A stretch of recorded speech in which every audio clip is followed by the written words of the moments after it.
It's taking its sweet time. Okay. Going live in 3, 2, 1. All right, welcome back to Growing Up in the Wilds of Suburbia. Today we're going to, I'm your host, Chad Everett Broshears. We're continuing in the process of 1% better every day. I'm going to expand on that a little bit more for how we build support systems to ideas that we don't let go of. If an idea is something that we want to actually make a part of our future, then there's no harm, no foul in developing a support system around the idea. But I'll get into that in a minute. I was speaking with a friend of mine earlier today about some things that have been on my mind, and he had mentioned that he was building his mansion. And he doesn't mean, literally, he means figuratively. He's building, he's taking another path in his careers, and he's spending a lot of time and effort getting back to some of his roots of, hustling, if you will, spending a lot of long hours. And we talked about the idea of concepts of privilege in how people kind of perceive things, especially lately. So we talked a bit about, like his efforts, how he stays, he'll work 14 to 16-hour days, 6 days a week, and on the 7th day, it might be a 12-hour day, maybe 13, and still running a household with his wife and his kids. And as he mentioned that he's building a mansion, simultaneously, we both came to the position of, and actually he mentioned it, it's not simultaneous, he actually mentioned it first, about how people are digging a grave. And then I'm like, well, what it takes to build a mansion also is you need to have stable ground first. You're gonna need a shovel in order to dig your foundation. Otherwise, you're not building a mansion. You've got to build a foundation before you start putting walls and a roof up. So I was like, you know what? It's interesting. It's like the effort is always there. It's just, is it directed in the right way? Frustration's like gasoline. If you don't put it in the right vehicle, it'll burn you alive if you light it up after you pour it on yourself. And that's what people typically seem to do with frustration. They don't know how to transfer it into a vehicle, something to help them at least get off of zero or neutral and breaking the inertia and moving forward or moving in the direction of their goals. So we talked a bit about how, everybody has a shovel, and it's, are you digging a grave for yourself by getting caught up in all the stuff that doesn't do anything for your future, but create more frustration and upset? Or are you digging the foundation for the future you want to build, the mansion, right, or the house or the home you're going to be in? So as he brought that up, I'm just absolutely appreciative of the fact that he and I can have such conversations. Now, but we talked about privilege and how a lot of people seem to spend more time, making up excuses to why somebody else is successful instead of looking at the reality of the success. If you want to go out every night drinking, or if you want to spend your time binging watching television, or if you want to spend your time just doing things that aren't attributing value to your future in the sense of progressing towards your goal, you're probably going to be digging that grave for yourself.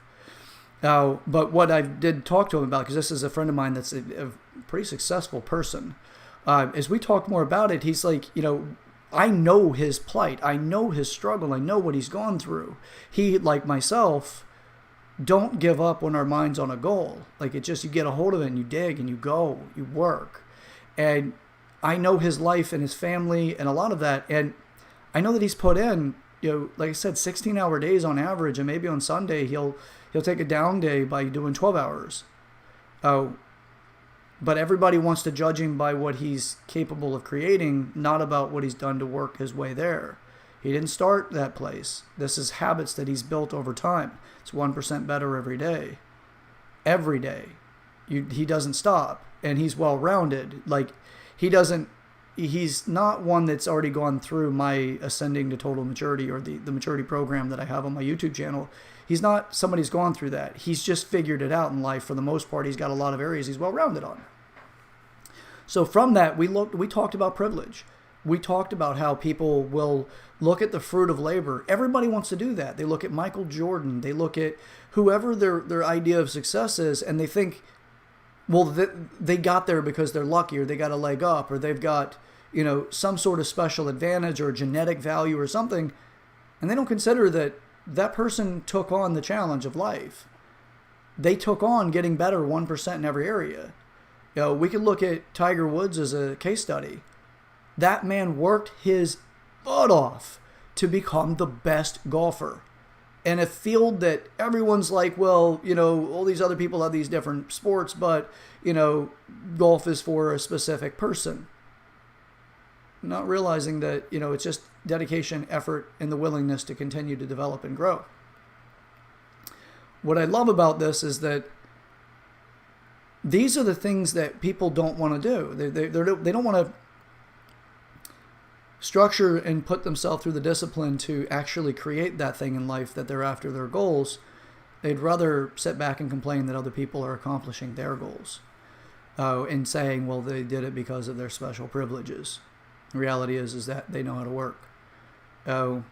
I attribute every bit of my success with any of the businesses I've been involved with to the grind, the work, working 7 days a week, and making it something that work actually can create a sense of joy, a sense of satisfaction, results, that kind of thing.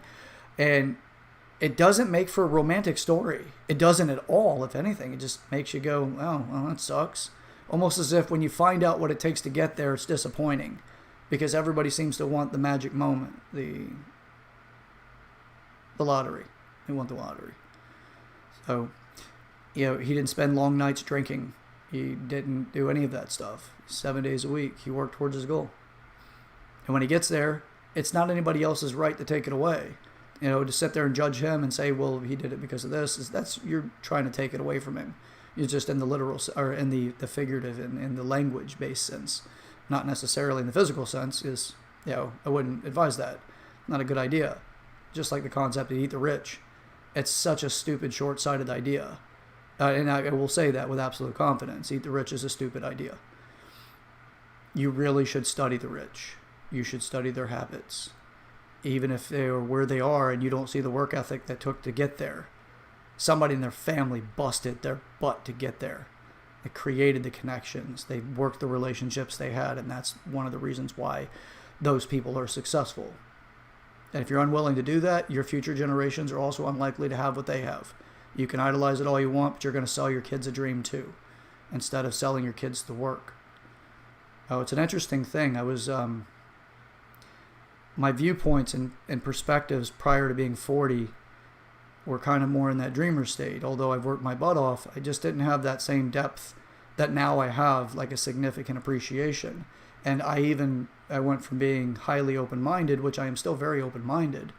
In the psychology of things, you look at liberal thinking is associated with open-mindedness. Conservative thinking is associated with structure, and strategy is conscientiousness. I shifted from just before I hit 40 of the appreciation of structure, more so than what it was before. I'm not saying I didn't have it. It's just that then it's like, wow, of all of the hard work I've done, I didn't really apply as much structure. That's a big thing. That'll make a difference. So, yeah, 1% every day. As I went over yesterday in the previous episode, I talked about the 8 areas that you can apply yourself in. There's the physical is one, community is another, cognitive, it's your mental processes, your emotional elements, and you can mature all of these things, by the way. Finance, you can mature that. You don't have to live on, paycheck to paycheck or behind the 8 ball in the kind of the Amscott type of mentality, or the payday advance kind of things. You can mature out of that, but it takes effort. Business is another area. If you're not maturing in business, you're there for the paycheck. You're not a career employee, you're a paycheck employee. It's a big difference in the way that you act, and also the likelihood of what you're going to succeed in the company or accomplish in the company. Sexuality is a big part. A lot of us get caught up in the superficial elements of sexuality. We don't really try to develop ourselves in a meaningful way that actually has depth and substance, but we keep telling everybody we have it, but yet we coach people into our relationships by using those superficial elements, or we don't know how to intimately explore those sexual elements with our partner in a way that actually has depth and meaning. We seem to get kind of stuck on, let's just smash skin. And the spirituality is the purpose element. You can develop that and you can mature that. And the purpose element has the satisfaction of life. You feel like you're living into something that's beyond yourself, or you're trying to create something long term that satisfies other people in a way that creates meaning in their life too. And that's a legacy. It's purpose. What I want to explore for the next couple of minutes is what happens when you get stuck on an idea. And it's really interesting when you get stuck on an idea, because the idea could be you're upset with somebody. And that person, at first you realize you're upset with them, you don't really share it with anybody. And then you kind of ruminate on the idea. You sit on it for a bit.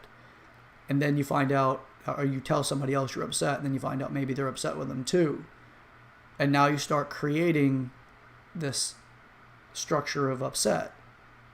With that, you have problem-solving elements that come into play when you're in that upset state towards somebody. Your emotional state is consuming your cognitive position.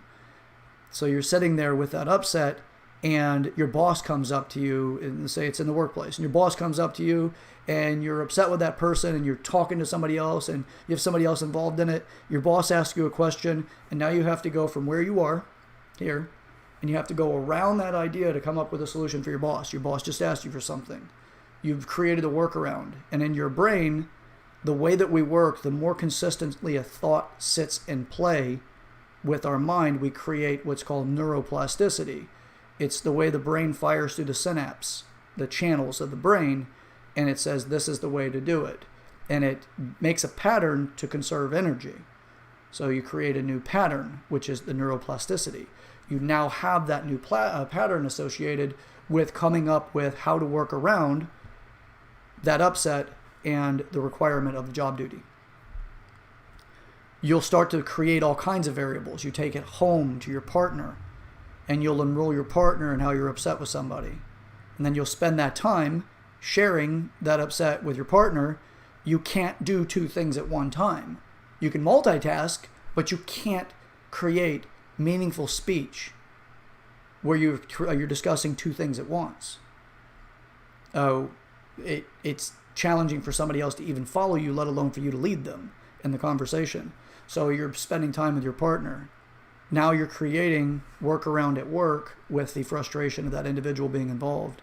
Then you're bringing it to your partner, and now you're spending your intimate time with your partner with that in your either the back of your mind or the forefront where you brought your partner into the conversation. And now you've got another pattern of behavior that's cognitive behavior.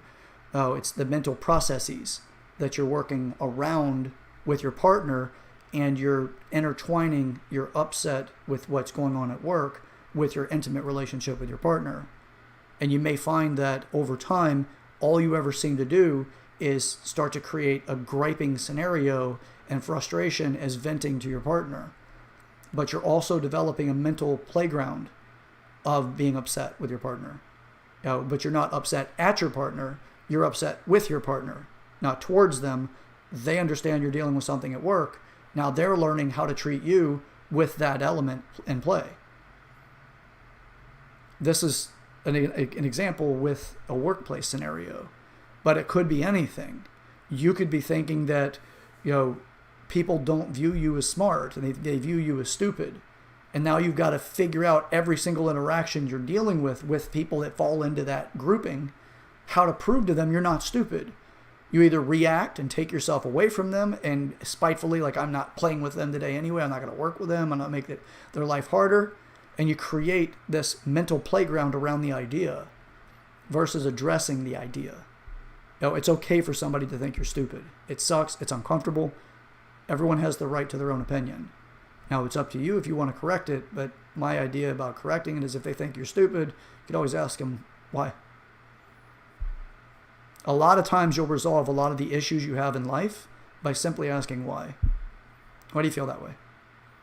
Not in an accusation and combative way, which isn't easy, because if you've been considered to be something lesser than they are, for whatever reason, whatever that thing may be, you very well may think, well, That person is attacked. They've attacked me.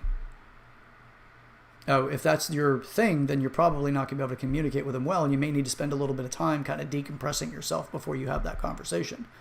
But once you go into that conversation, you can create completion because you can create clarity first. Why do you think I'm stupid? What is it for you? Why did you say that? Why do you feel that way about me? Because when they make that conviction on you, they're going to start creating a world around you that facilitates that. If they think you're stupid, you're likely not going to get challenging tasks that actually put challenge to your cognitive resources. Perhaps they misunderstand where you're at or where you actually are intelligent. You may not be intelligent in the area they're grading you on. And that may be something that can be illuminated by asking the question, why do you feel that way? Oh, I'm not really skilled in that. I'm kind of ignorant in it. That would also give you the opportunity to dispel stupid, because if you're ignorant in it, you're not stupid. You're unexperienced or inexperienced in that area.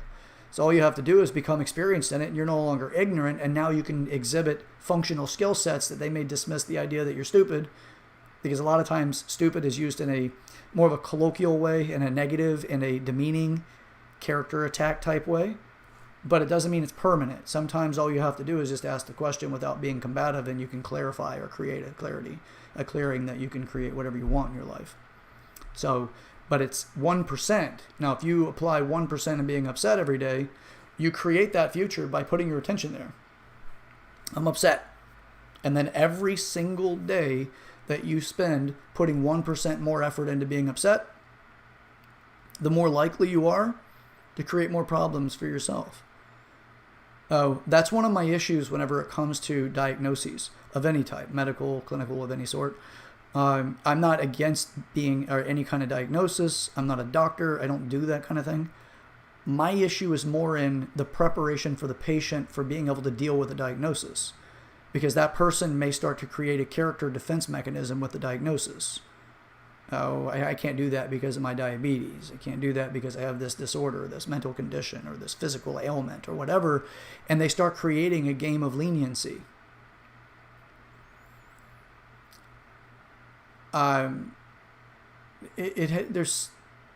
There's a lot of challenges that happen whenever you do that. Do you want your life to be defined by a condition that you've been diagnosed with?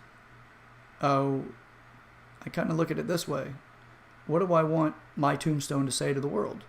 I want my tombstone to tell the world that, I lived with a digestive condition that limited me from exploring the world because of the embarrassment of whatever? Or do I want something else that I'm leaving for the world to know that I've done something great and meaningful, and that I lived outside of myself and made a difference for other people in a desirable way, supported other people, created the world that we could get along.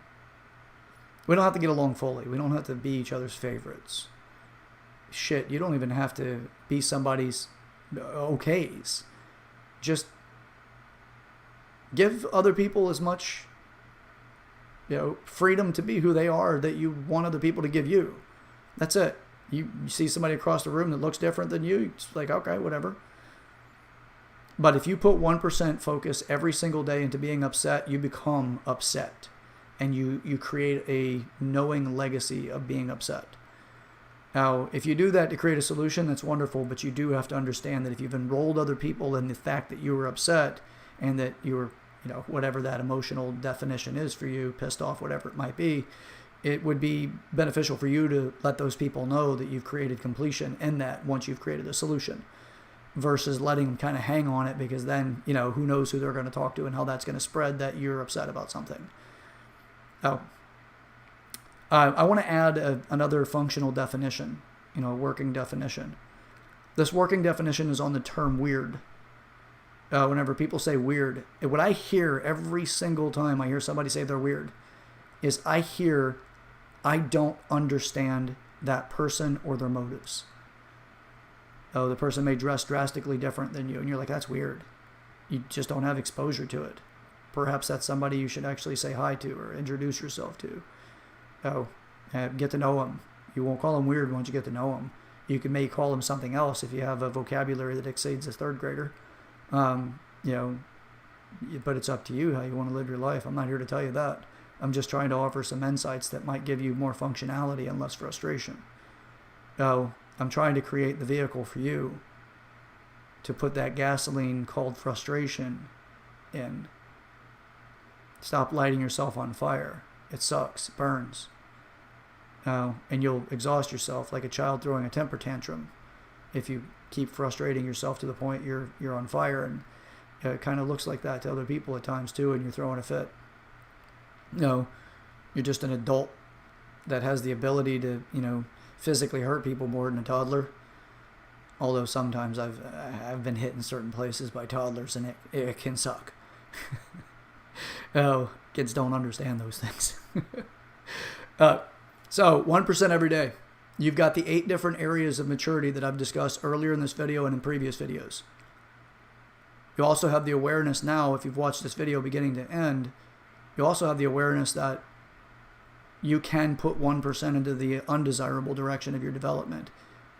Have you ever heard what you resist persists, that you become your complaint? Have you heard those things before? Yeah, this is how you become your complaint.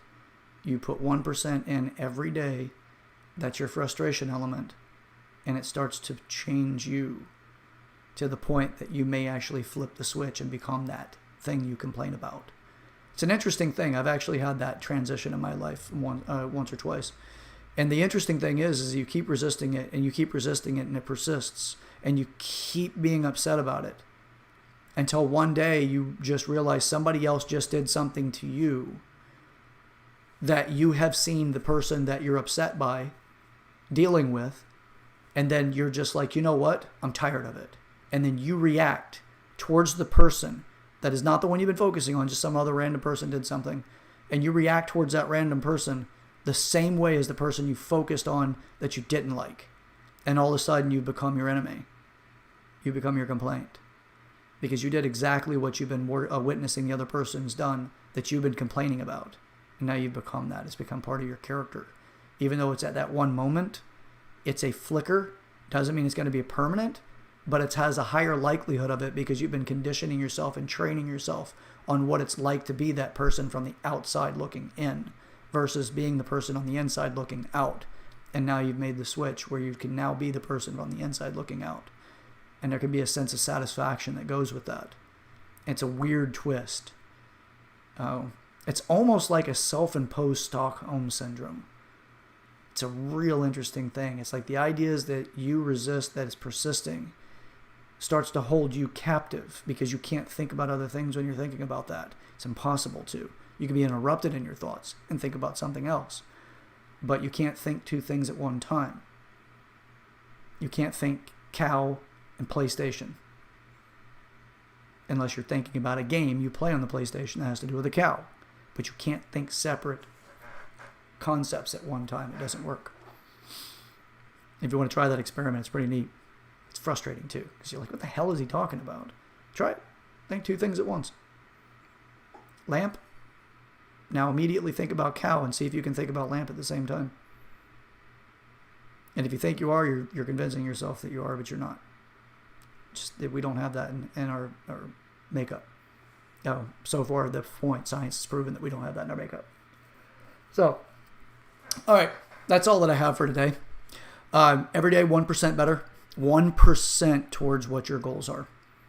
But also understand when you're putting 1% towards the undesirable for you, you also might be creating that 1% where there's, I don't remember what Native American tribe it is, but there's a it's kind of a parable, if you will. It's not though, because that's related to the Bible, but there's a saying that Native Americans have, and I don't remember what tribe it is. Unfortunately, I'll have to do the research to get the name of the tribe, but it's about 2 wolves. There's the light wolf and the dark wolf, or the good wolf or the bad wolf, or it's chaos and order. Which wolf do you feed? And every day you've got to feed it. You got to feed one of them, and that's the 1%. Are you giving 1% to the wolf that you want to grow? Or are you giving 1% of the wolf that'll consume it all? George Lucas did it in Star Wars. It's the Force concepts. It's the Native Americans have done it in the Good Wolf, Bad Wolf. It's the religious positions of God versus the devil or whatever your religious beliefs are. It has a lot to do with those things. This is the living thing. This is your life. This is right now. I can't tell you the things to do in your life, but again, I'm here to try to help give some insight to giving you more to work with. Brain food, if you will. I'm just sprinkling some food all over the brain. Just get that thing going. If you spend your time where you've got the 1% opportunities and you're tying yourself up in drama and you're tying yourself up in things that don't make a difference for your life, you're going to get better at doing things that don't make a difference for your life. Your brain won't stop. It absolutely wants to learn. It's just you may be teaching it confusing concepts, and that's why you have confusing outlooks and or confusing results. Like, I keep trying this and it's not working. I keep trying this, it's not working. You may have spent a great deal of time developing yourself to be confused. And this is how we do it. So if you want to change it, join me in changing it. Check out the Growing Up in the Wilds YouTube channel. There's a podcast also that I have. It's on Anchor. It's under the same title. It's Growing Up in the Wilds of Suburbia. You can watch me on YouTube. Check out some of the videos. Communicate with me. Share this video, by the way, with the people in your life that this is going to help. I'm not their therapist. I'm not their counselor. Nothing like that. I'm just this insight guy. I really want to be able to create different food for thoughts. Why not? I'm not going to be flashing my body all over the place. You're not going to get scandalously clad little slips of, forbidden areas. I'm not going to be that guy to draw you in. I'm not here for that. I'm also not going to be the guy to talk about controversial, shocking subjects in a way that is only intended to get you to click more. I'm not going to be that either. I'm not the modern media. Sorry, I'm just not a big fan of that stuff. I'm just trying to create a different world and doing it, one video at a time, and the interactions I have on a daily basis. I have woke up every day with a mantra of creating myself to be a force of change for the better. Every day. It's just my goal. I want to see us all coexist. I want to be able to see us all develop in the directions we develop in, and to be able to help each other out with sharing the skills that we've developed. And break our narcissistic trance that we seem to be stuck in, that we seem to be rewarded by. So, all right, I'm off my soapbox. I'm off my high horse. So, thanks again for checking in. And like I said, please share this video with the person in your life that this can help, give them some insights. Watch it as many times as you like. Please leave comments. I always appreciate those. They help me out a lot. I do read them and I appreciate them. I've got a great friend that's been doing that a lot, and her comments are so in-depth and so dynamic that it's hard to make a video in response to them that I think the general public would appreciate. So I do appreciate you putting those things on there. It's my friend Sarah. But I appreciate all of you guys, every single person that watches these videos and that makes any comments or shares it or whatever it is that they do. I appreciate you, appreciate your time. There's an African statement, and again, I apologize, I'm not exactly sure specifically what country this is from specifically, but it's Ubuntu, and which means without you, there is no me. And I like to learn who I am by you, and I also like to learn who you are. So we're all in this together. Let's create something great. Until next time, looking forward to the next video. This is Chad Everett Brochures, Growing Up in the Wilds of Suburbia. Check it out on YouTube. Subscribe. Click the like notifications and hit the notification button. It'll tell you when I go live. And please enjoy. I've got over 100 videos on 2 different channels. So, and in the meantime, enjoy the rest of your day. And I look forward to our next video. All right. Enjoy, everybody.